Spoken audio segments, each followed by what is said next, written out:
What's going on, everyone? This is Cedric Sky Seti. I'm Becky. And today we're going to talk about reverse culture shock.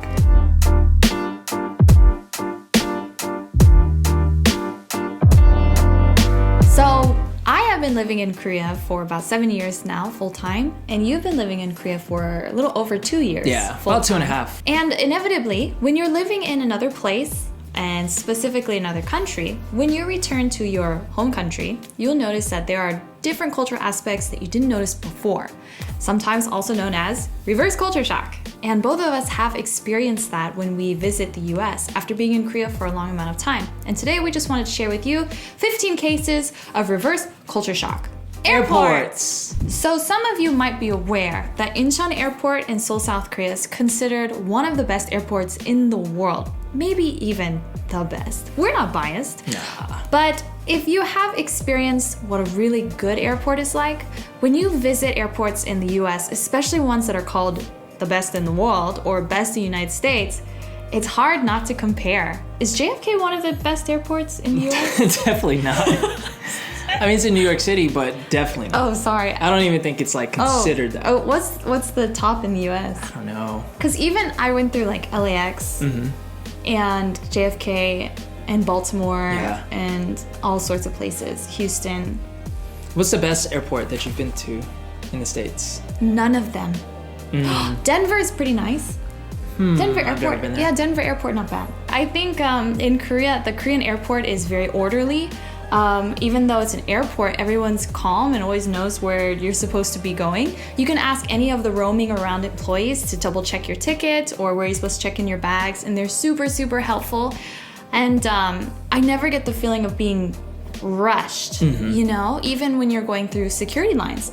Very orderly and always lots of people there and they're checking what you need to do. So I think after experiencing such a high quality of airport, when I was visiting or going through one of the big airports in the US, I think the amount of stress that I feel there is just unbelievably different. Yeah, I feel you. Because a lot of times I would actually fly out or into JFK.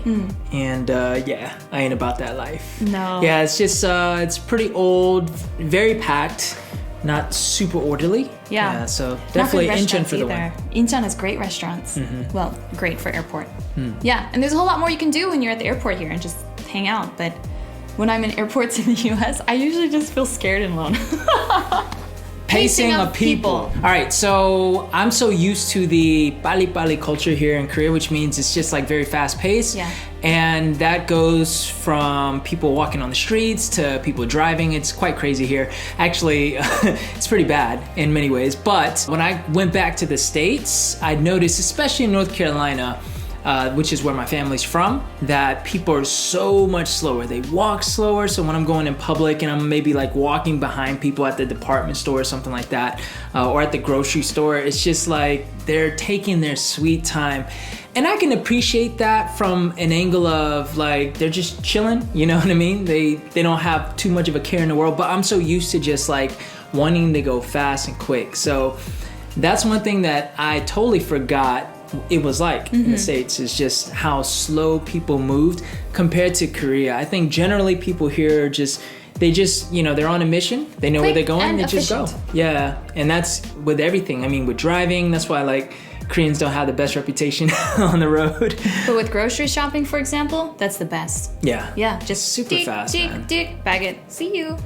Public transport. The subway system in Seoul goes everywhere. I don't need a car. I can just ride buses and the subway and I can get everywhere I need to go at any hour of the day or night because there's also taxis available pretty much any corner of the city. So I feel safe, it's neat, and it's efficient, it's always on time. Now, I had been experiencing that for some time, and then when I visited New York City, which is touted as one of the best public transports in the US, right? New York City, right? I don't know who's touting that, but yeah, I mean, it's one of the bigger like public transport systems. It goes everywhere, right? And so apparently, and everyone takes it. So I was like, great, I'm gonna ride the metro in New York City, big city life. And it was so dark and dirty, and I didn't know where I was, and I was confused all the time.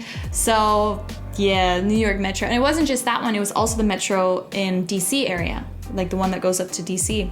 not bad at all, but comparatively, it was a surprise when everyone would be singing the praises of the metro or transport in a certain city or area. And I found it vastly different. Convenience stores. All right, so in the States, most of the time you'll see convenience stores linked up with gas stations.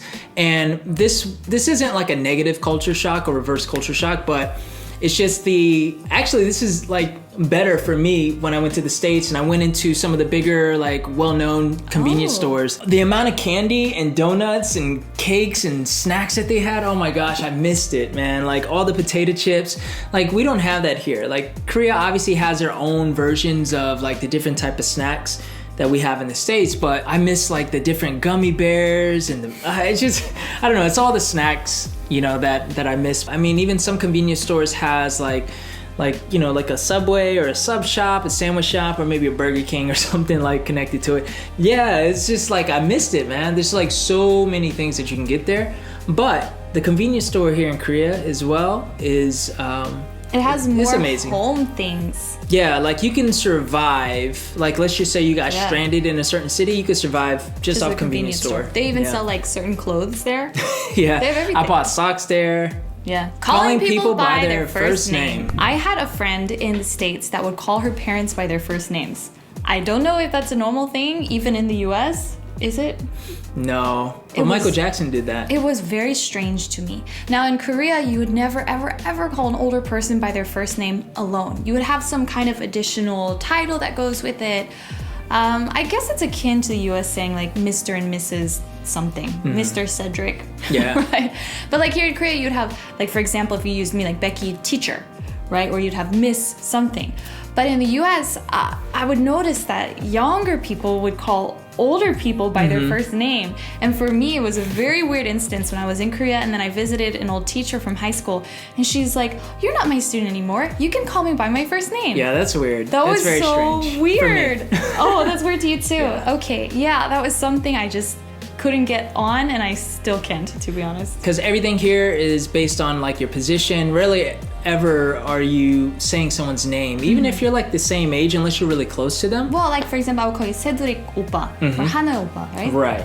Yeah. Even so that is like a 호칭. yeah, so it's just very strange for me as well to like call anyone by their first name, unless they're like, you know, near my age, but like a generation older is so strange for me. Tipping. For those of you guys that don't know, in Korea, no matter where you go to eat, as far as restaurants, you are not required to tip. No. Yeah, you heard me right. You're not required to tip at all. And even if you give money, they're gonna say like, no. Basically, what you see is what you get on the bill. In the States, of course, it's different. So I remember going to, I think it was like Applebee's or something like that. I went by myself. And it was like during lunch, and of course, like mentally I knew that I would have to tip, but like when it came time to do it, it was just very strange because like I'm looking at the ticket and you're supposed to tip in theory like 15-20%. That's madness. Yeah, 15-20% of like the price of what you pay. And after going and eating out in Korea for so long, it's not easy to do that and justify that in your head. Now, I used to be a server for many years, so, you know, I'm not knocking servers or anything like that because, you know, the hustle is real, but it's just the system of, I guess, restaurants in the States. They should just pay workers well then for the work that they're doing instead of having to fake niceties to get tips. Right. So, I mean, that's a certain, I guess that's one way to look at it, but, you know, I'm pretty generous, so if you ever get me at your table, I'll hook you up. Public appearance. In Korea, there is a reputation that Koreans look beautiful, that they dress well, that they really care about their personal public appearance and hygiene. And I would say, as a general, that's true. Korea holds to that standard almost a bit religiously.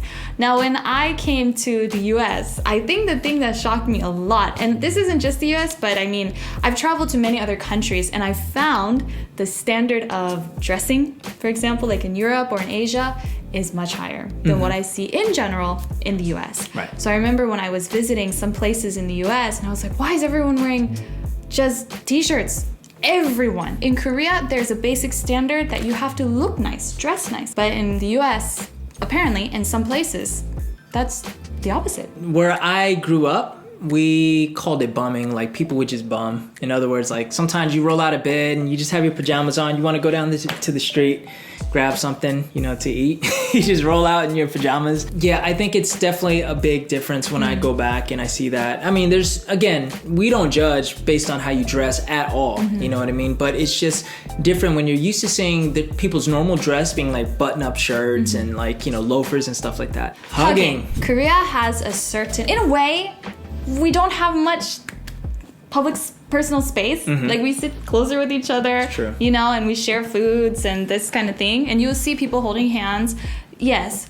But at the same time, hugging is that's just too much for me. Yeah, it's not really something that you see here, honestly. No, it's only pretty much between couples. You wouldn't even hug your close friends sometimes. Right. I mean, you do, but not really. Like as a general, just, hey, greeting each other thing. No. Right, especially for the greeting. But I think a lot of people, even coworkers who might have had a couple of drinks or whatever, they're very touchy-feely. Sure. So that's the other thing. Like Koreans are touchy-feely in many ways. But I feel like it's different. It is different. Because in the US, I feel like people I don't even know well, or people who have just met me for the first time, like, it's great to meet you. And I'm like, I don't know who you are. Yeah. Please don't touch me. I don't like hugs from people generally. Yo, and so my natural inclination is, hey.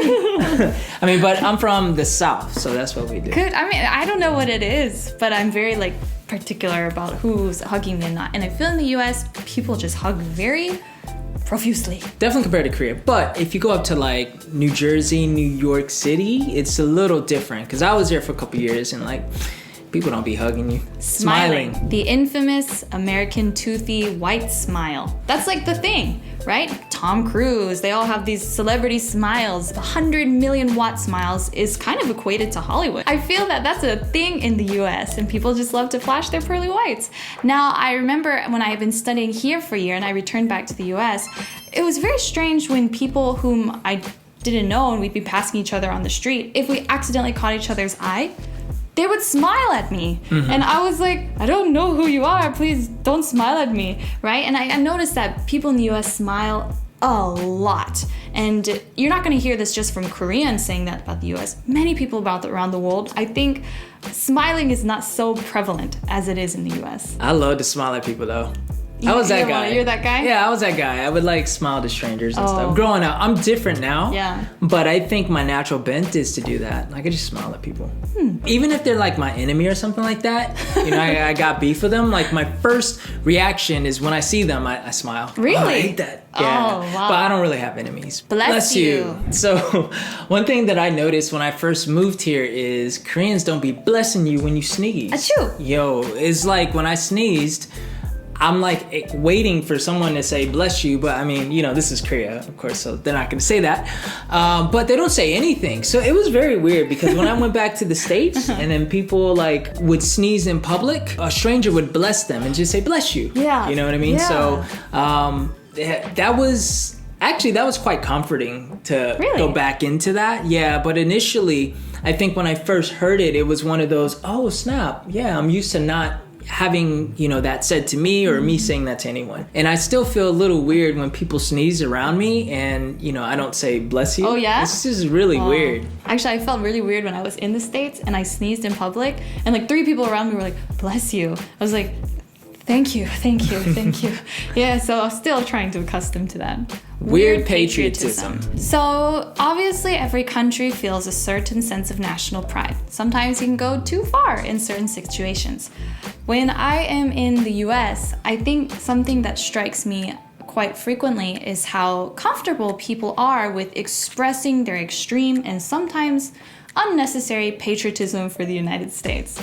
I'll say like, wow, this is a big car that you have. Yeah, because in America, we drive big cars. Okay, didn't even know that, cool. But like you'll notice this kind of statements are punctuated with a good old America, right? In America, that's how we do things. In America, you're allowed to say what you want, right? And so I started noticing this a whole lot more since being in Korea, where I think in general, the general population is a bit more modest about the fact that they're Korean. We're not outright stating it, even to total strangers or in unnecessary conversations. But guarantee you, when I'm in the States, more often than not, if I'm in a group of people there, someone will always bring up that America awkwardness. And when I visited back to the US, again, after studying here for some time, when I was here in Korea, so many American friends back in university were keeping in touch with me online. Facebooking, messaging me, sending me photos. I miss you when you're coming back. And I thought, gosh, I have a lot of friends at school who really miss me. Right when I returned back to the US though, suddenly it was like they felt very awkward and uncomfortable to be around me. And they were just like, oh, hey, Vic, oh, great to have you back, okay. And just, I became a person they smiled at in the hallway. And that was a very strange thing. Something you might hear is that in Korea, it's hard to become close at first. But once you do become close, then you're tight. That's very true. In the US, it's very easy to be friends with everybody, but it's hard to keep those friendships or see if they're legitimate. And that was the thing I felt when I returned back to the States for that year. Space. So when I went back, one of the first things that I noticed after leaving the airport was the fact that everything was so spacious, right? So I flew from JFK into Raleigh-Durham, and then from there, I mean, Raleigh's a small city in North Carolina, but you know, I got in my rental car and I started driving. I'm just like, wow, everything is just so spaced out here. And in Korea, you don't feel that at all. I mean, you feel more like, I don't know, it's like just very tight, closed in. Yeah, compact. More miniature. Man, in the States, it's just The generally highways just are big. yeah, spread out. Unless you go to like some packed cities like New York City or something. Yeah, it was just, it felt kind of refreshing in a sense because it's like I could breathe and like you can just enjoy the prairies and the open fields when you're driving. Where are you? Kansas? Is that where you're residing? North Carolina, man. Meal sizes. Food in USA is super sized everywhere. I don't know how you can eat that much. I felt can. this when I visited Olive Garden, which is Oh yeah, the real legitimate Italian experience. that's what I thought up until I was like mid-20s. So I visited Olive Garden because I was craving pasta, and I'm so sorry if Olive Garden is watching us, but I really didn't like it. Really? Yeah, I just think it was good at all. Though I think the croutons and their salads are nice. But I recognize that the portions are huge. You know, I think that Koreans can eat more than Americans in one way, right? Yeah. Like mukbang, we have an ability to eat a lot. Heck yeah. When we have parties, lots of food. But it's lots of different types of food. In the US, it was like one giant steak. Or like one enormous triple hamburger. Just these big slabs of one thing. These big plates. Yeah, I kind of missed that. Getting pulled over. I've had my fair share of run-ins with the law back in the day. Mostly just like little small stuff like speeding. Yeah, I noticed when I was driving in the States back home after living here for some time that, man, the popos are so quick to pull anybody over compared to here. In the US, yeah. Yeah, in the US. Like, I mean, just for like speeding or whatever, like it's not uncommon to see a cop car on the side of the road pulling someone over.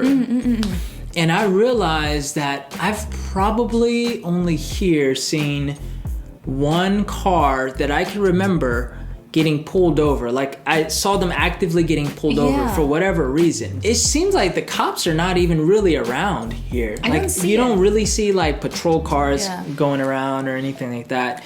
So yeah, that was different because like in North Carolina, there are cops everywhere. I haven't been back to New Jersey ever since I lived here, but when I was living there, I mean, it's just like every other car is a cop, you know? So that was definitely different. And that was 15 different ways that Becca and I experienced reverse culture shock going back to the United States. Hopefully you guys enjoyed that and learned a little bit as well. And if you guys have ever experienced reverse culture shock, do leave it in the comments below. We want to read your experiences as well. Don't forget to follow us on social media and make sure you subscribe to this channel and definitely share this video if you feel like it would be of value to anyone else. And for those of you guys that are supporting us on Patreon, thank you so much. Your support means a lot to us. And if you want to consider ways in supporting us, definitely do check out our Patreon page linked in the description below. All right, we're gonna see you guys in the next video. And remember to always seize the day. Peace.